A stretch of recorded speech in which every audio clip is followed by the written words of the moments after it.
उत्तराखंड के जंगलों में लगने वाली आग का सिलसिला अब लगातार बढ़ता जा रहा है। आज यानी रविवार को जंगल की आग का कहर मंदिर तक जाता हुआ नजर आया। दूनागिरी को अचानक से लंबी लंबी आग की लपटों ने घेर लिया। चारों तरफ से जंगल की आग मंदिर के बेहद करीब पहुंचती हुई नजर आई। बढ़ती हुई आग की लपटों को देखकर वहां मौजूद श्रद्धालुओं में भगदड़ का माहौल मच गया। श्रद्धालु जान बचाने के लिए इधर उधर भागने लगे, जिससे अफरा तफरी की स्थिति बनती हुई नजर आई। गनीमत रही कि वन विभाग की टीम ने त्वरित मौके पर पहुंचकर आग बुझाई। सबसे बड़ी घटना होने से बच गई और श्रद्धालु भी सुरक्षित रहे।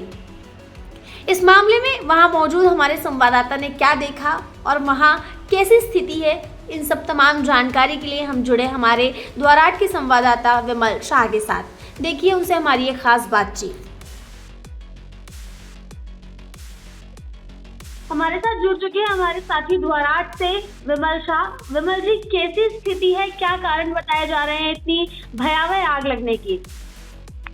जी पुराना बताएं, आग लगने के तो कारण है अभी तक उसका समझ में ये नहीं आ पा रहा कि वन विभाग द्वारा जो लगातार आग बुझाने का काम वहाँ पर किया जा रहा है ना जी। और दूसरी सबसे बड़ी बात आपको बता दें, करीब 8 से 10 दिन हो गई इस आग को लगातार भड़क रही है और बस्ती के पास से आग लगना शुरू किया था। अच्छा, कैसी स्थिति है? क्योंकि जो तस्वीरें सामने आई हैं दूनागिरी मंदिर के आसपास की और दूनागिरी मंदिर की, वो काफी डराने वाली है क्योंकि आग की लपटें काफी ऊंची ऊंची दिखाई दे रही हैं।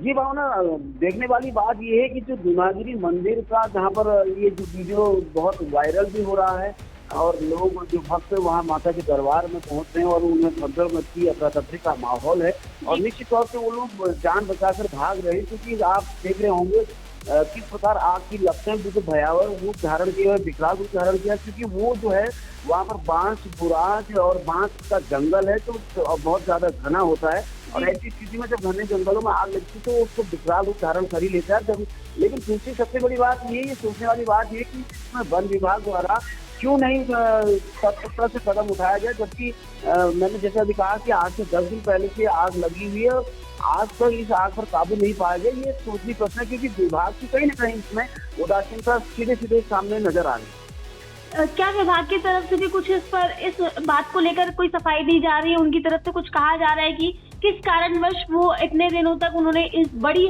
जो समस्या है उसको अनदेखा किया?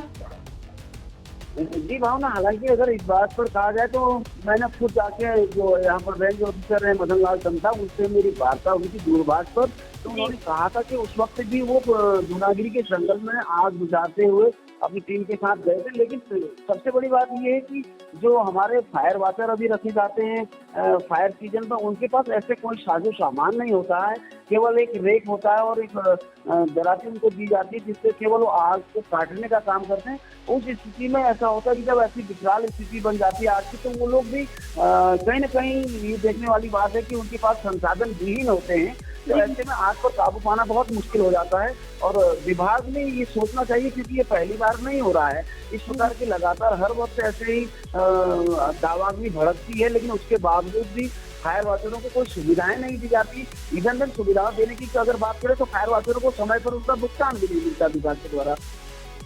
इसको लेकर प्रशासन, आपने कहा कि आप खुद गए, उनसे बातचीत करने की कोशिश की गई और ये सवाल, जो बड़ा सवाल इस वक्त बन गया है कि जब 8-10 दिनों से ऐसी स्थिति, ऐसा माहौल बना हुआ था, बावजूद उसके प्रशासन की तरफ से कुछ खास कदम नहीं उठाए गए और यहाँ तक कि आप खुद ये भी कह रहे हैं कि जो कर्मचारी हैं जो इस समस्या से झुलस भी जाते हैं, कई बार हम खबरें पढ़ते हैं कि आग बुझाने के दौरान कई लोगों की मौत हो गई या आग की चपेट में आ गए, इसको लेकर भी उनके पास संसाधनों की कमी है, तो इस पर प्रशासन के जवाबदेह है?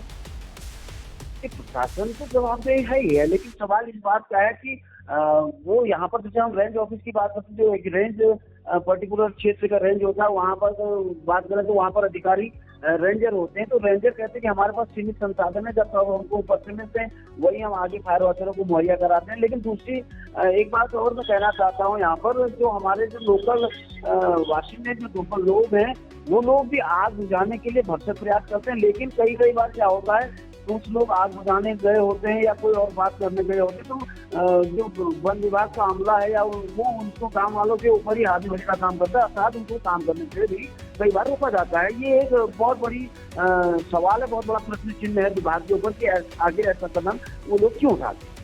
विमल जी, विभाग की बात पर भी आएंगे, लेकिन पहले मैं ये जानना चाहूंगी कि दूनागिरी क्योंकि एक मंदिर है और वहां पर जमावड़ा भक्तों का बड़ी भारी संख्या में लगता है, तो क्या इस जो आज देखा गया जो आग की लपटें हैं, या इस समस्या से भी कोई जान माल की हानि होने की खबरें अब तक पाई गई हैं, या फिर स्थिति सब सिर्फ आग की लपटें दिखाई दे रही है लेकिन ऐसे जान माल की हानि हुई नहीं है?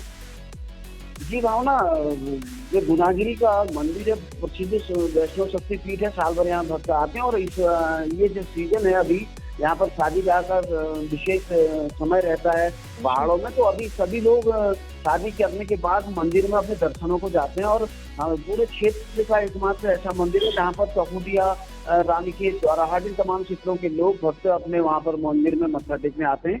लेकिन सबसे बड़ी बात ये रही कि मां गुनागिरी की ऐसी कृपा रही कि कोई भक्त ऐसे हताहत नहीं हुआ, कोई जानमाल की ऐसी कोई सूचना नहीं आई और सभी लोग सुरक्षित जरूर हैं। लेकिन एक प्रश्न चिन्ह है और कहीं ना कहीं मंदिर समिति पर भी एक प्रश्न चिन्ह है, जो कि मंदिर समिति वहाँ पर है, ट्रस्ट है, उन लोगों ने भी आग को काटने का काम नहीं किया। विमल जी, हमारे साथ जुड़ने के लिए फिलहाल शुक्रिया। इस मामले में आगे की जानकारी के लिए मैं फिर से आपके साथ जुड़ूंगी।